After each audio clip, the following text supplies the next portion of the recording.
Kunnafoni sanuma o de be mabɔ dibi la aw minnu ye IATV sugandi aw ka kunnafoni sɔrɔ siraw fɛ an b'a fɔ aw ye k'aw bisimila an ka bi don kibaru kɛnɛ kan kunnafoni dantigɛ la tɛnɛndon décembre kalo tile 8 san 2025 ko fɛrɛsa mɔgɔw ka projet min be ni a be wele leadership politique des femmes pour un accès égalitaire et sécurité à la terre contre la faim a ɲɛbila baaraw daminɛ la jagokɛlaw tɔgɔlasoba kɔnɔna la cogo min cɛ ni musow be se ka kɛ kelen ye ani ka musow don jamanajɔ baaraw la k'u ka dugukolo kow don ba la walasa baloko dɛsɛ be se ka kɛlɛ cogo min.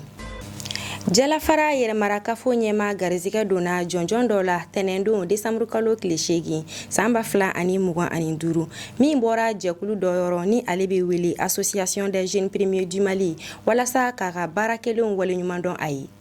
Kɛnyɛrɛye baarakɛlaw ka san ɲɛnajɛba ni a be fɔ a ma grande conférence internationale de la réussite o ta ko 5nan baaraw daminɛna karidon décembre kalo tile 7 san 2025 hôtel de l'amitié kɔnɔna la Bamako a babu tun be tali kɛ min kan sa o ye ka sɔrɔdabolow caya.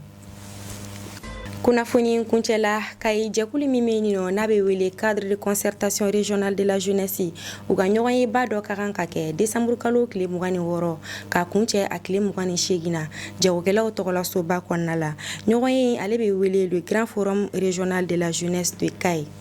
I y'a mɛn i ɲɔgɔnna bamanankan fɔlaba tɛ o k'a sɔrɔ kulo kunnadiw de bɛ k'i lamɛn ni kunnafoni damadɔ de bɛ dansigi kɛ an ka bi don kibaru la minnu kamanina kunnafoni diso ɲɛmayaso fɛ aw ni ce aw ka ɲɛmadaliw la aw k'an bɛn diɲɛ waati wɛrɛ.